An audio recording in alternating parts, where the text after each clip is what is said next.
Hello!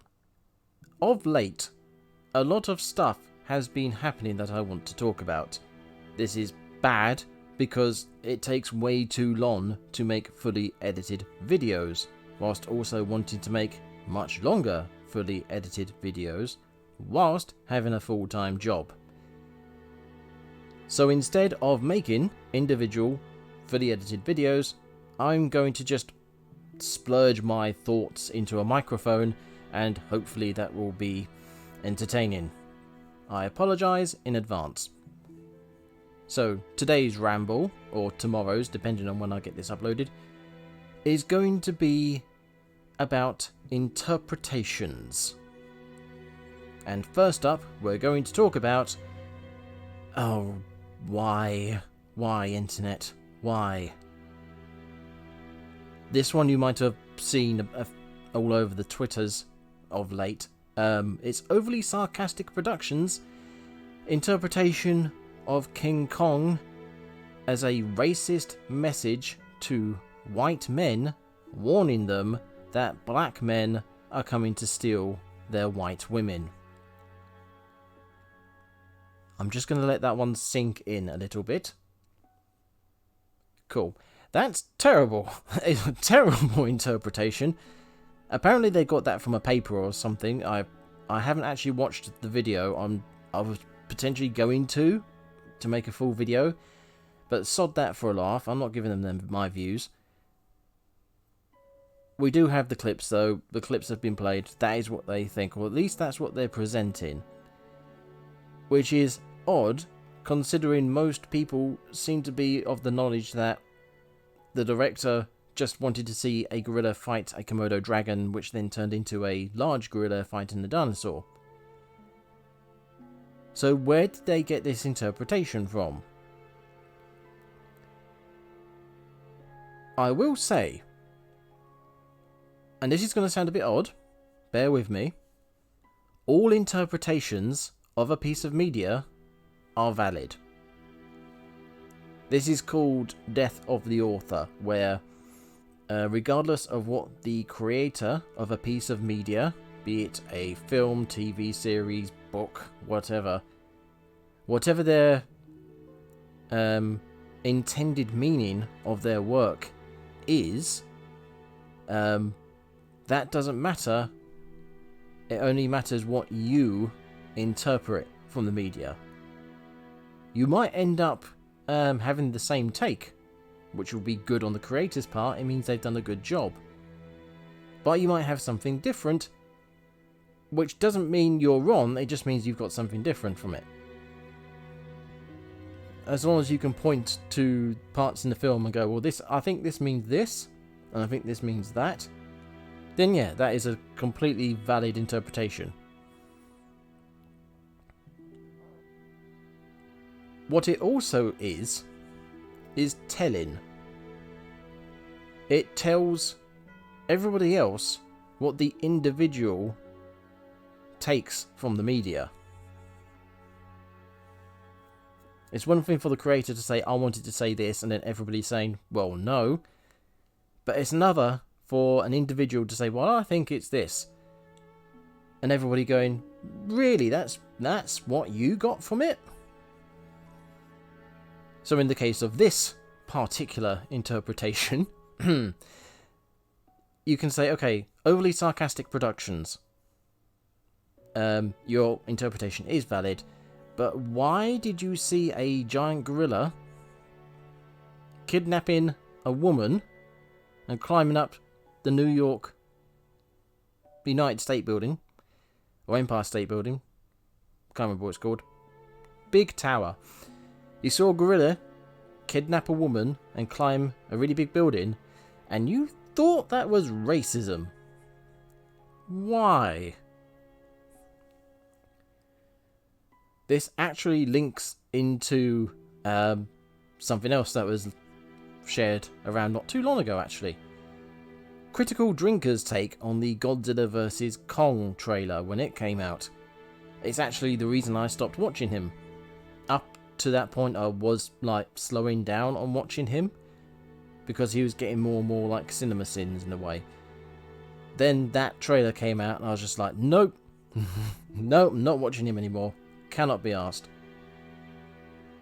And this particular take is very similar to overly sarcastic productions' interpretation of King Kong, i.e., Critical Drinker saw Kong on a boat in chains and likened it to the black slave trade. And again, you have to ask yourself, why? Why did you think that when you saw a gorilla in chains? Now, of course, there could be lots of reasonings for it, but the one that I came up with is, it's circular. It's a big circle. You start at the bottom. Of course it's the bottom. It's the most, it's the worst it's the most bad faith take on Critical Drinker's possible opinion, i.e., he must be racist because he saw a gorilla and thought of black people. But then you think of King Kong's history, you think of people writing about how this might be a subtle message about racism.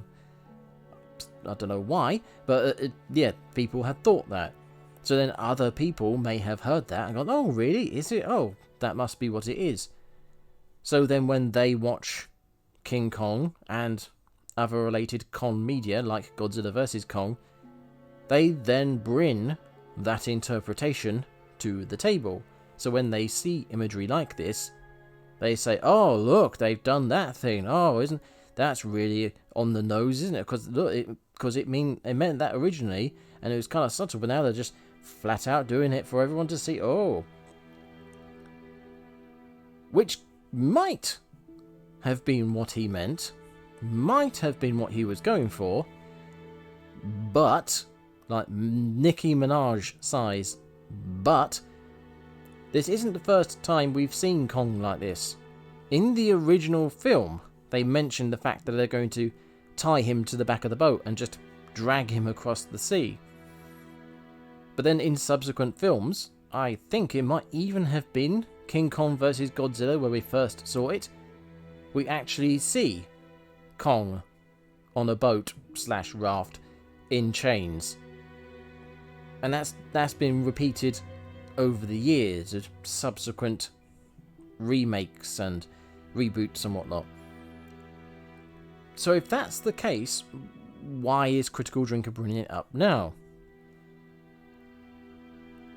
Or I say now, when the trailer came out. Why did Critical Drinker bring it up then? And the only answer I can think of is, he hasn't seen those. So if he hasn't seen those, then he's not up on his Kong history, cinematic history as it were. And if he's not up on that, then he probably isn't aware of the really bizarre, off-the-wall, racist interpretations. In which case, he has literally just seen Kong, a giant gorilla, chained to a boat, and likened it to black people on slave ships. And yeah, this is the whole, you start at the bottom with he's racist, or but maybe it's not racist, maybe he's just repeating interpretations. But then why would he be doing that now when it's been done before? Has he not seen it before? If he's not seen it before, then has he literally just, is he literally just being racist? Do you see what I mean? You think about it, and you think about it some more, and you go back right to the start of, he's racist. If someone can come up with a different interpretation, go for it. I will be happy to accept something that makes sense. Because at the minute, that's the only thing that makes sense to me, and it's not good.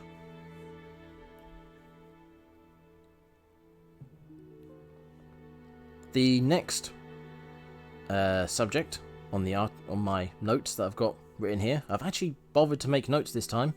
My last ramble wasn't noted at all, but the next subject on my notes is, what makes a Godzilla film?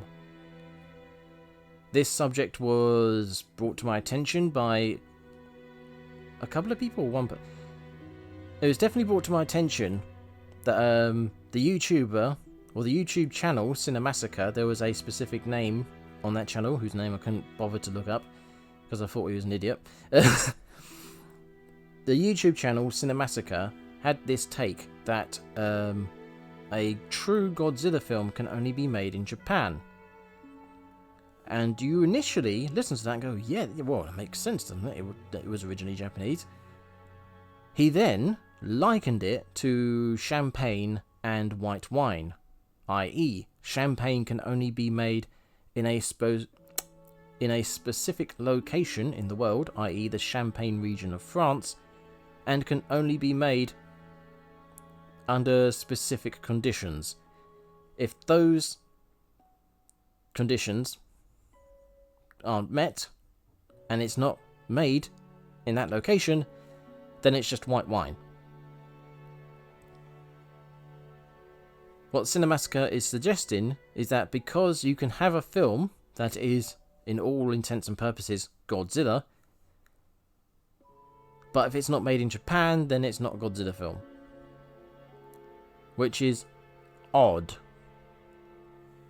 Again, on the surface, sounds alright.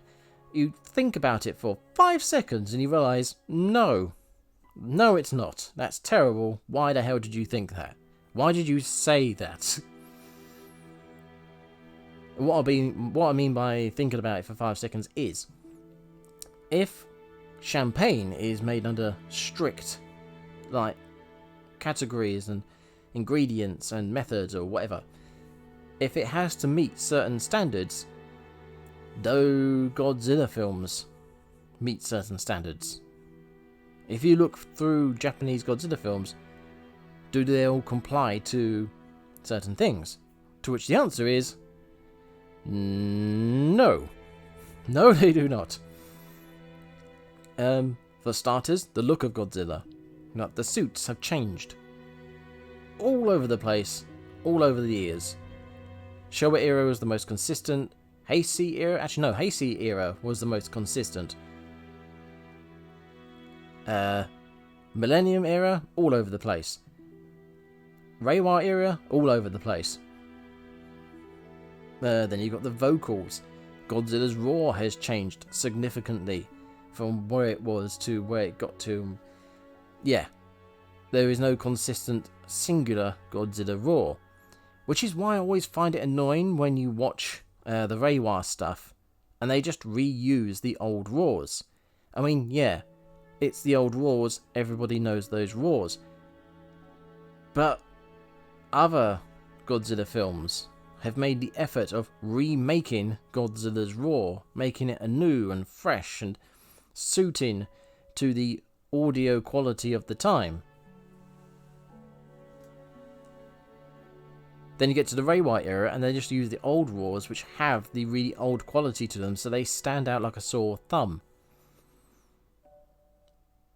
By comparison, Gamera has never changed his roar. He's always used the old roar, as far as I'm aware. I don't know if they improved it over the years, but it's always been the same roar. So it's like, yes, that is Gamera. Which is then weird when it turns up on other monsters in the Godzilla series. Anyway. Other categories to think of in terms of what makes a Godzilla film. Themes? Yeah, I'm sure Godzilla's Revenge had the same themes as Godzilla 1954. Or the same themes as Godzilla vs. King Ghidorah. Yeah, hopefully no film has the same themes as Godzilla vs. King Ghidorah.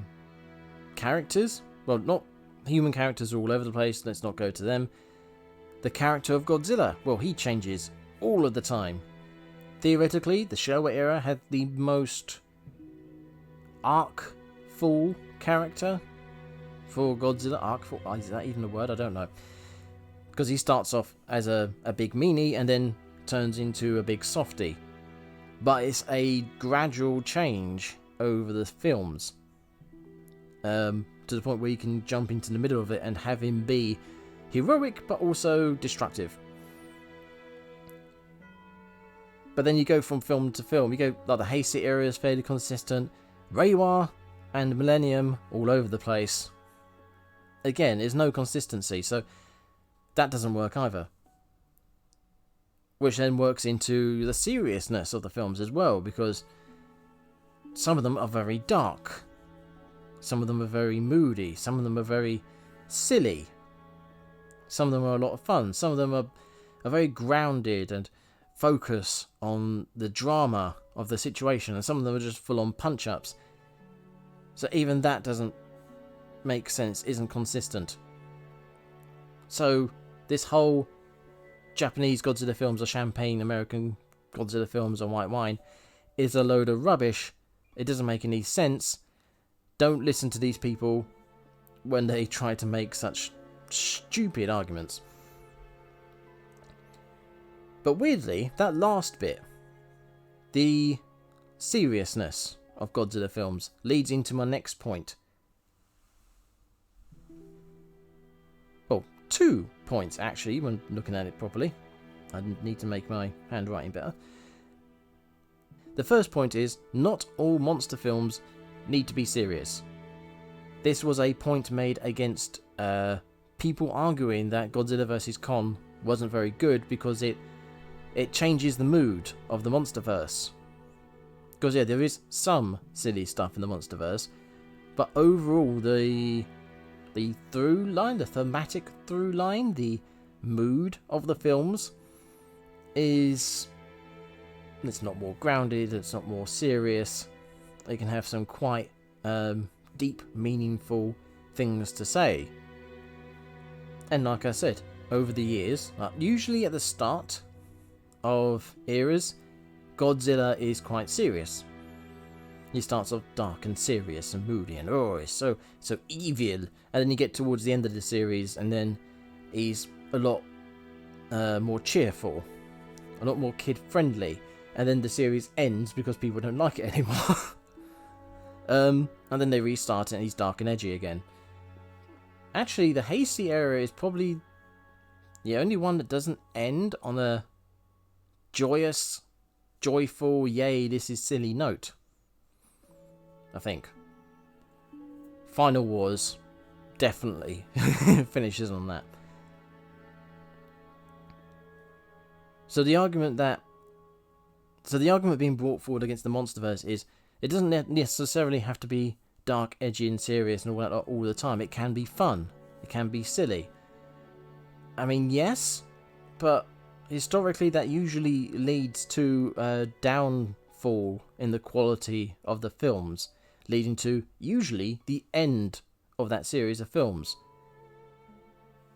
But ignoring that, unlike a lot of previous films where, well, in the Showa era, it's arguable whether those films were a continuous timeline or not.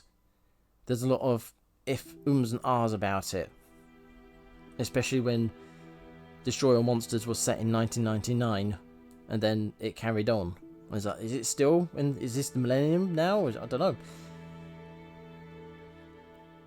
As I said, Heisei was a consistent story and was fairly consistent with its characterizations of Godzilla and whatnot. Millennium, all over the place. Reiwa, all over the place. The Monsterverse is a consistent, contiguous story with characters that are going from film to film.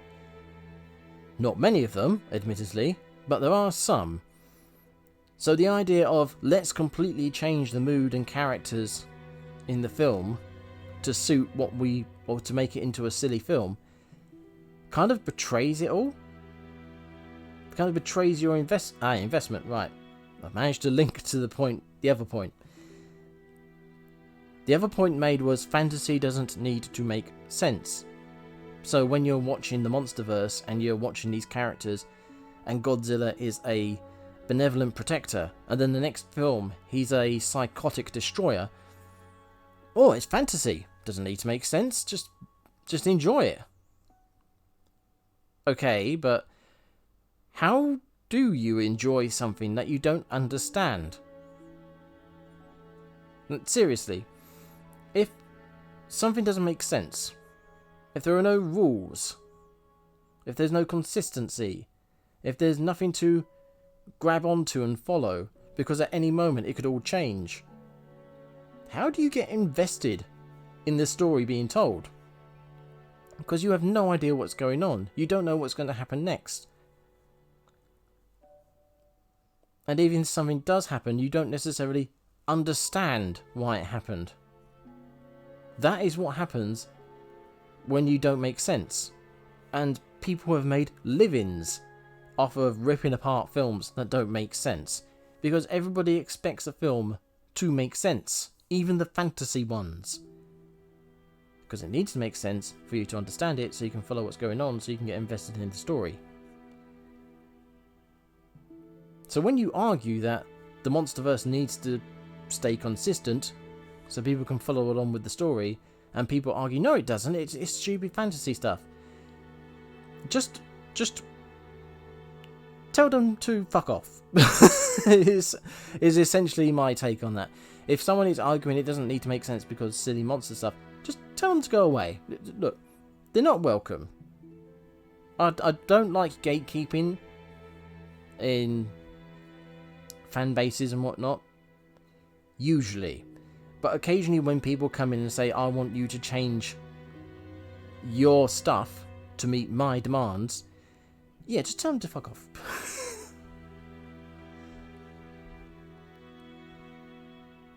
Honestly, if someone is watching a fantasy film and you say to them, well, what do you think of it? And they go, I don't know what's going on, stuff happening, colours, lights, flashy monsters. I don't actually understand anything, I'm just watching it for like things happening. At what point are they wasting their money by going into a cinema and watching a film rather than just going outside and watching cars go past and having their headlights flash across their face as the cars go past? Surely that would get the same level of investment and entertainment as watching a film. Because there's nothing to understand, there's nothing to follow along with, there's just colours and lights. Honestly, why do these people exist? And then the next point, which is related, is King of the Blunders, which is a video series linked to me by Zimzilla on Twitter. Someone actually referenced the YouTuber's name who made this series of videos. I can't remember the YouTuber's name, I can't remember who told me about him, but he's been referenced to me twice now, and bloody hell am I going to have some work to do. Essentially the clip I saw was him saying, just because Godzilla danced once doesn't mean we can't have good writing in Godzilla films. Which is true. That is absolutely true. And for evidence of that, I would point to Godzilla King of the Monsters, because that's really well written. Weirdly, he uses Godzilla King of the Monsters as an example of bad writing. How he does that, I have no idea. Yet, we are going to be going through his videos, we're going to be seeing what he references, what he points out, and we're going to be tearing it to shreds. Yes, I'm saying that even though I haven't actually seen anything of his yet, besides this quote, but I'm confident, as someone who's quite intimately knowledgeable about Godzilla King of the Monsters, that anything he brings up is going to be a load of bollocks. Weirdly, the stuff that I praise about Godzilla King of the Monsters, the really good writing, the thematics, the character arcs, all that sort of stuff, that stuff which I praise and think is really well done is often the stuff that people ignore. I've made a whole video on it, Godzilla Reviews. Go watch it, if you haven't already. That video just points out how everybody ignored all the good writing in Godzilla King of the Monsters. And they wanted to watch the flashy lights because they didn't want to make any sense. Because, oh look, a flashy light going past. That's just a car going past. I don't care, it's really colourful and flashy. Then you got people like this saying, oh, the writing in Godzilla King of the Monsters is terrible. Yeah. Is it? Or did you just not watch it? Because that seems to happen a lot. People don't pay attention to details, and then they sit there going, I don't understand what's going on. So it's because you weren't paying attention. I'm getting ahead of myself. Again, I've not actually seen his work yet. Be interested to see it. This series of videos and the YouTuber who made them is one person who I'm going to be looking at. I was also given a list of other names, which I'm also interested to look at. Not in reference to King of the Monsters, but to the Heisei era, which I found interesting because I thought the Heisei era was quite well loved. I mean, Omniviewer has his views on Godzilla vs. King Ghidorah, but otherwise I thought in general it was quite well liked. So it'll be interesting to see what people have to say about it in the negative. Again, that's going to be a whole thing. I have no idea how I'm going to present that or put it together. And again, in amongst my other projects that I want to do, specifically I want to do long form videos on Godzilla 2014, Godzilla 98, and Godzilla vs. Kong. Yes, I have already done a series of videos on Godzilla vs. Kong. I want to do a singular long form video exploring the film from one end to the other and then all the beats in between. Because I like doing that. Despite the fact that I've picked that film apart from one end to the other, I keep finding new things that annoy me. It's the complete antithesis of King of the Monsters. Speaking of which, there was a detail I noticed in King of the Monsters. I don't know why I realised it recently, but I did. Sam Coleman, go watch my video if you don't know who he is. Sam Coleman is the head of technology in Monarch. After the Antarctica event, he's seen arguing with the head of Monarch's military arm. She's saying that Emma Russell released Ghidorah, she's on the bad guy's side. Sam Coleman is saying, no, she's not, no, she can't be, you must be mistaken. He's defending her.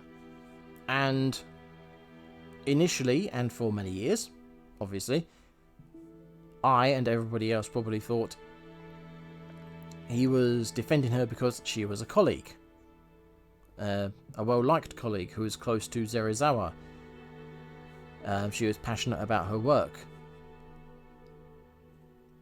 So her being a bad guy, oh no, it's unthinkable, surely. But then I thought,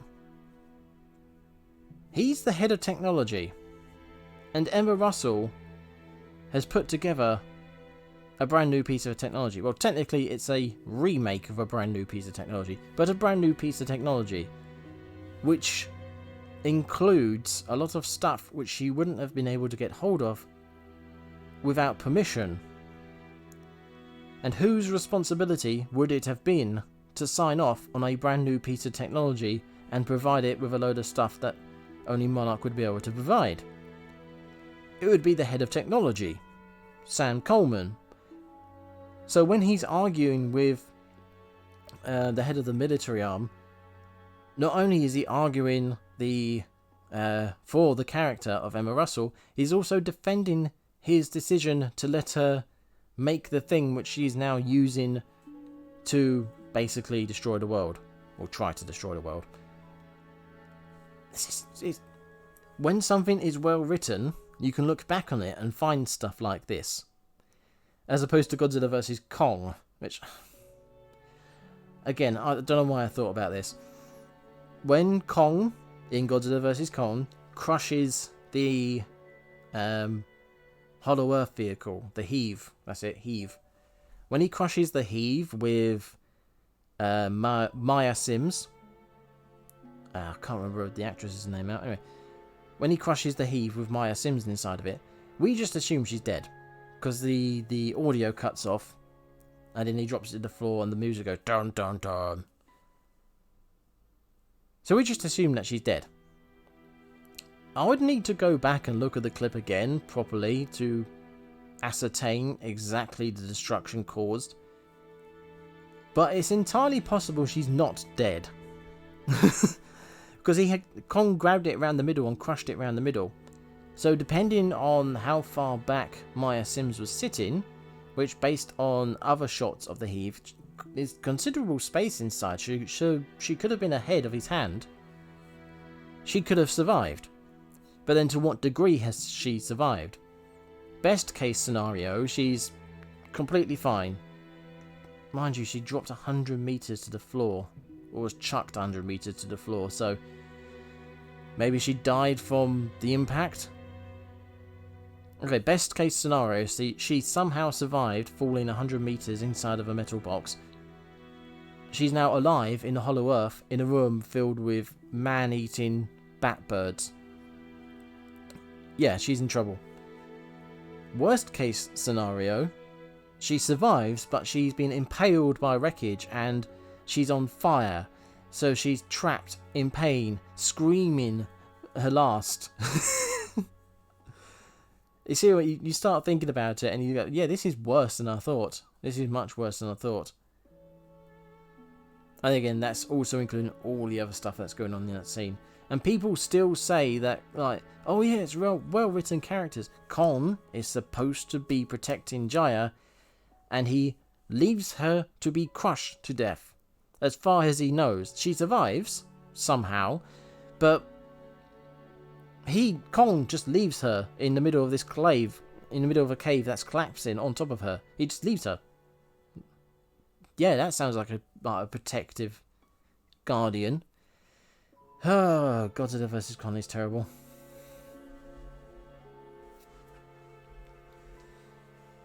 Which leads me onto The Days Netflix series. I know you got the way I've just put that, it sounds like I'm about to talk badly about the series. I'm not. The series is good. I think it's very good. There's a couple of issues I have with it, like there's a lot of pregnant pauses at the start, like the first couple episodes. Like they almost rival Ashoka for just the amount of time people are just staring at each other.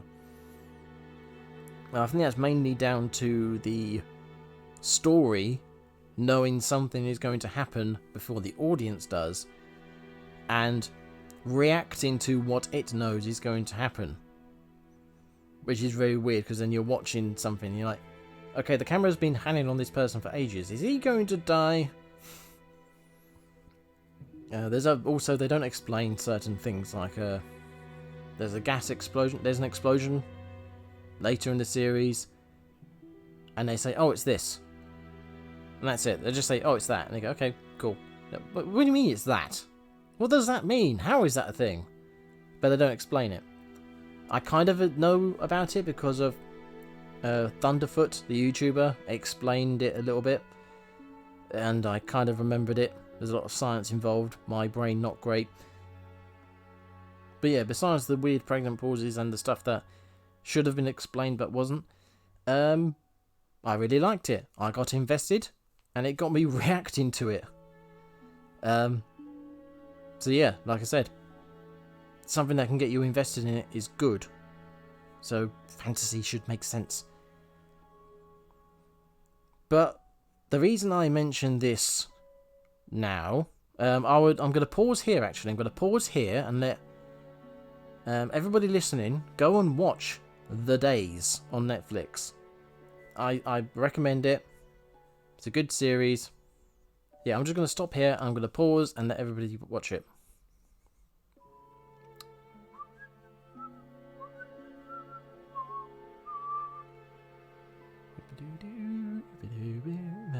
Okay, that's not enough. So The Days follows the events of the Fukushima nuclear power plant meltdown and the attempts to stop it from melting down.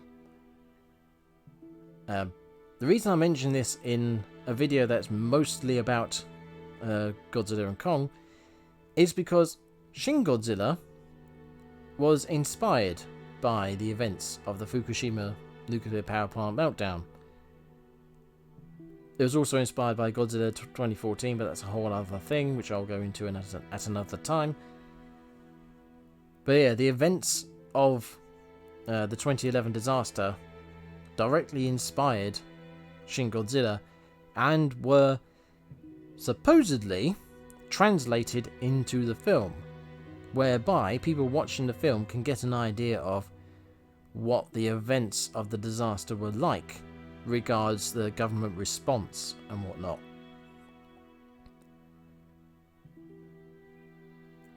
My initial review or breakdown of Shin Godzilla, in a nutshell, I said that the best part of it was the translation of those events, because Shin Godzilla is a slave to its themes. So much happens in the film which is directly influenced and caused by the themes. Not anything that's happening in reality, but the themes. So the translation of those themes into the film is the best part about it, because it's the thing that it focuses on. And you get the sense that when you're watching it, you're really getting an idea of what it was like to see the government trying to sort the disaster out. What with the multiple meetings and the constant bureaucracy and a prime minister who's just struggling to make a decision. Now, Shin Godzilla is on the same level of translating history as Braveheart. Why Braveheart, you ask? Obviously, you've not been on the internet very long. Braveheart is a film which supposedly follows the story, the historical, actual story of William Wallace, a Scotsman who fought against English rule.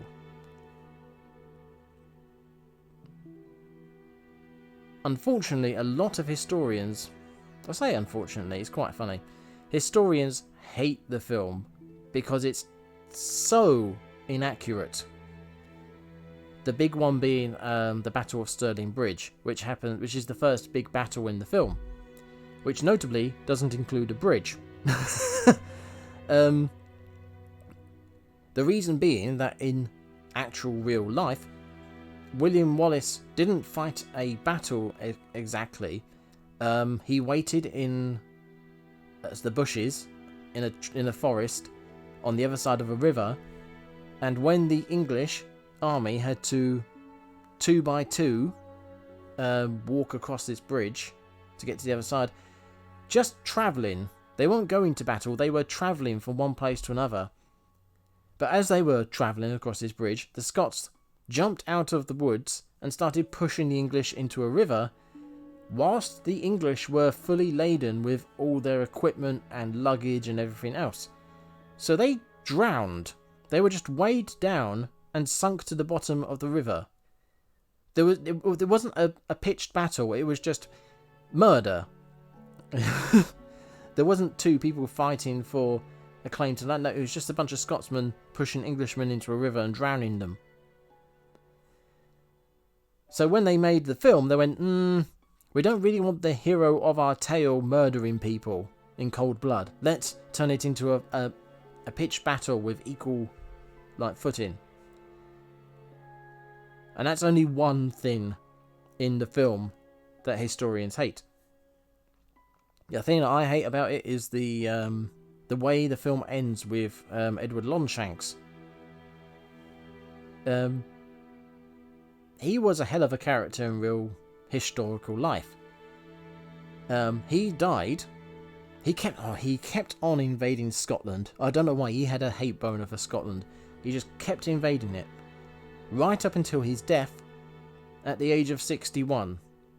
He died on campaign at the age of 61. What a mad lad. What an absolute mad lad. And he made Warwolf. If you don't know what Warwolf is, go watch Outlaw King on Netflix. That they show that right at the beginning. The actual story of it is hilarious. I highly recommend looking it up and watching that.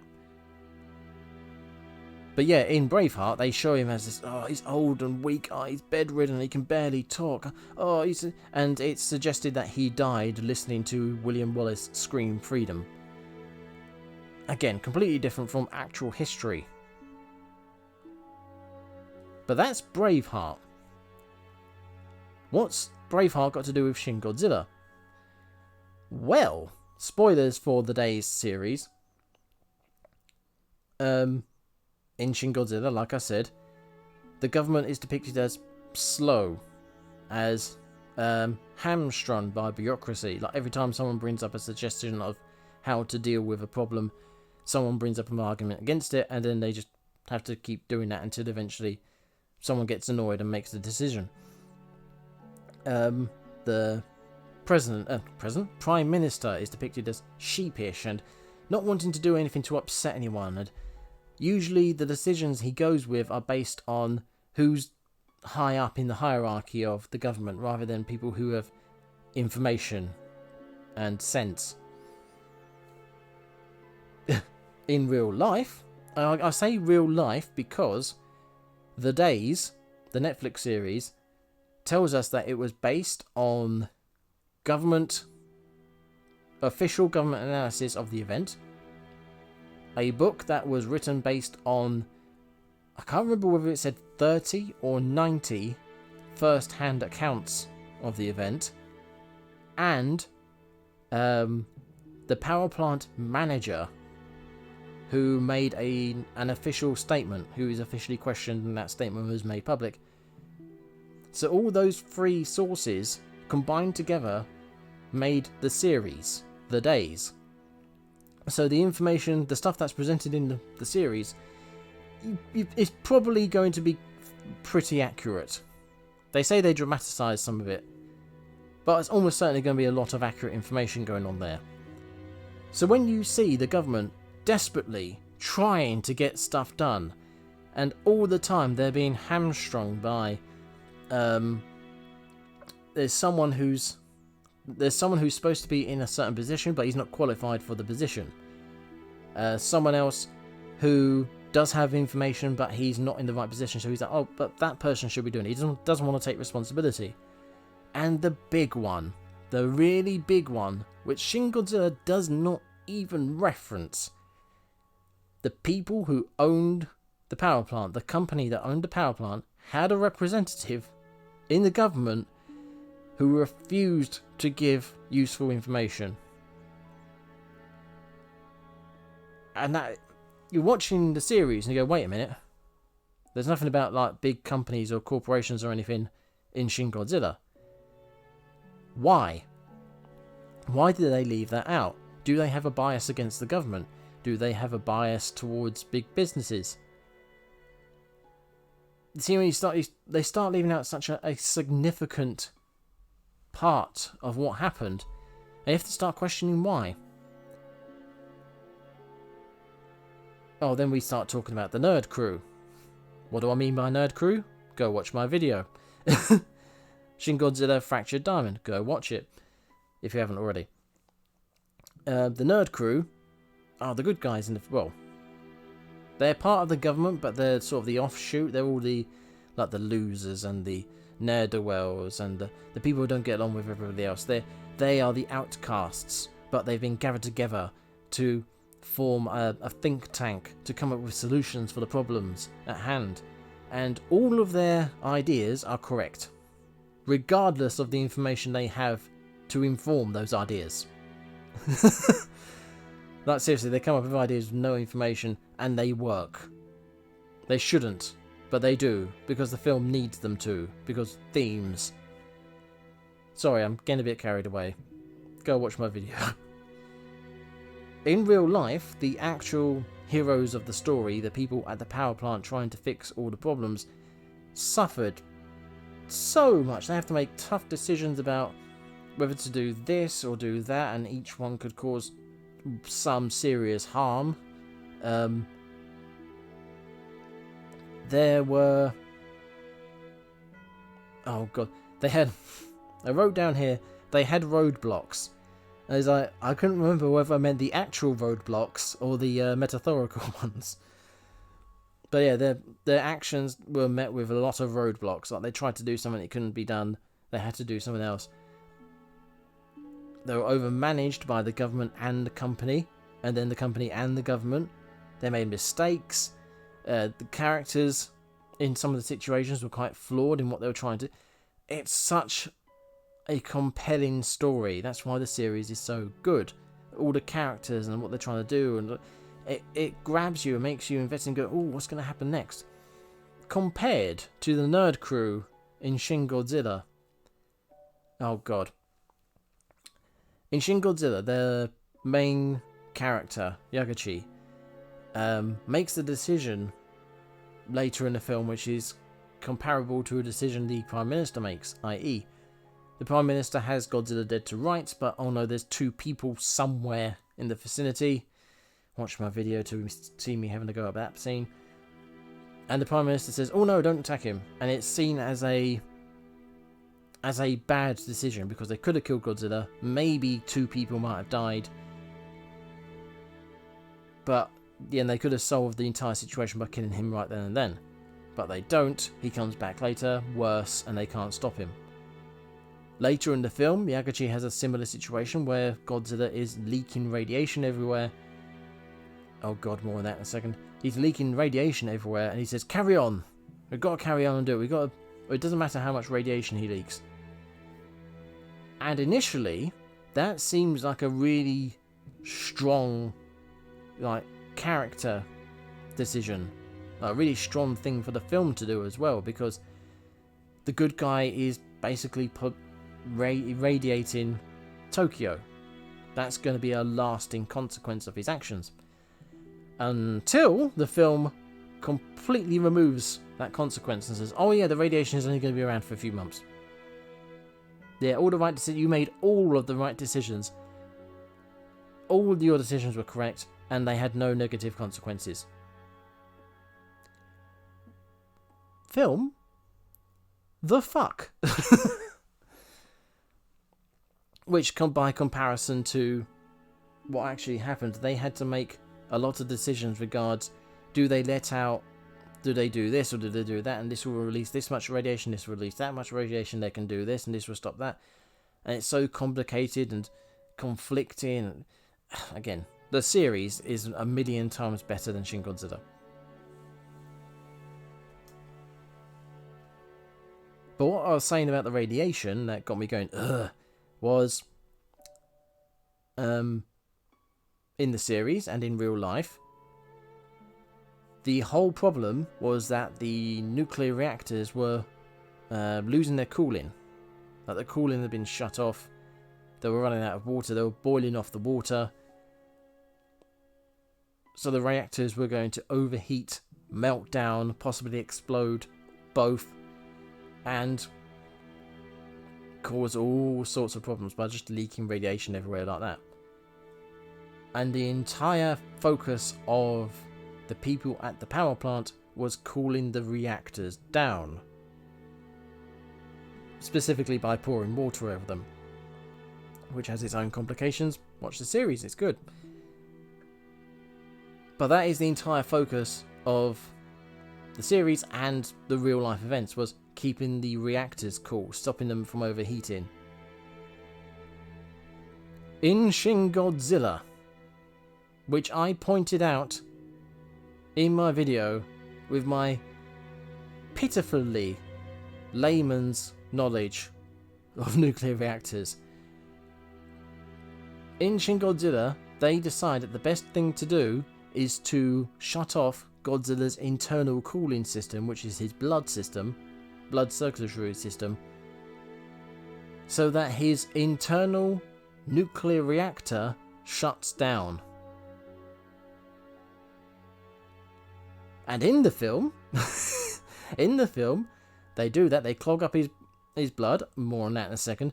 They clog up his blood, in his veins, which stops his blood flowing, which basically cuts off his cooling system to his internal nuclear reactor, and he freezes. He turns into a solid block of ice, which doesn't make any sense at all.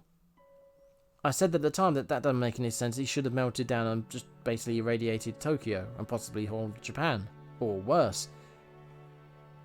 But then you watch the series depicting what happened at the Fukushima Daiichi nuclear power plant meltdown, and you realise what they did in Shin Godzilla is what they were trying to prevent in real life. So suddenly this film that's meant to be depicting the events or translating the events of what happened into this fantasy setting, semi-fantasy setting, it completely ballses it up. And you suddenly, do they even understand what happened? And you think, well, it's not an accurate translation of what happened. It's only a depiction, it's only referencing it. You know, it's not trying to do it one to one. So why did they use the cranes? When watching the series, The Days, I think it's the last episode, they're struggling to get water into the reactor, in one of the reactors, and they are told that a local company is going to supply them with a crane pump called a giraffe. And when that turned up, I actually screamed. Because I suddenly realised why they were in Shin Godzilla. For those who don't know, they turn up in Shin Godzilla. They are used in Shin Godzilla to pump blood coagulant into Godzilla's mouth. And the whole plan to do this, the execution of the plan and everything at the end of the film is entirely for this purpose. Which I thought was really badly done and really stupid. So to find out the reason these things were in Shin Godzilla was because they were used in real life, and they had to shoehorn these things in and basically write a nonsensical plot to get them in. Oh, it gave me an aneurysm. But worse, it also explains why. When they're coming up with their plan to defeat Godzilla in Shin Godzilla, which takes all of about 2 minutes and is just bollocks from end to end. Doesn't make any sense. They pluck things out of nowhere. But in that little impromptu meeting where they go from we don't know what we're going to do to this is what we're going to do, someone holds up a picture of one of these crane pumps.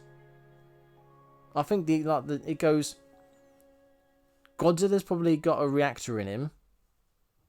Therefore, his blood is probably used as a cooling system. So, we should shut down his cooling system by clogging up his veins, which will then make his internal reactor shut down. We could use blood coagulant for that, and we can pump it into him using this crane. And someone holds up a picture of a crane. At which point I said, I'm pretty sure I put it in the video, why does he have this picture? Why did he bring this picture to this meeting, which was impromptu and nobody knew what they were going to be talking about? Why did he have this picture? And now we know, because that's what they used in real life. And so they had to have it to translate what happened in real life. So they're trying to do that in Shin Godzilla, but then at the same time, they are failing to translate basically everything else. So suddenly the only thing that I thought Shin Godzilla did well, they actually did terribly. And on that depressing note, I'm gonna finish this diatribe, this ramble. I was going to say unscripted ramble, but technically speaking, I've got notes, so it's partially scripted. I don't actually have it all scripted, it's notes. Anyway, this ramble, I'm just going to finish it here. Say thank you for listening. Hopefully it's been something in the way of entertaining. It's not just me venting into the void. I hope you enjoyed it. Go watch, if you haven't already, Godzilla, A Great Joy. Godzilla King of the Monsters, A Great Joy. Godzilla Reviews, or How I Learned to Hate People and Love the Big G.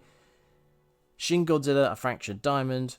And sod it whilst I'm here. Go watch Omniviewer, Zimzilla, Sea Monster, Am I missing anyone? Probably. Yeah. This is the end of the video. Thank you for watching. Listening. Thank you for listening.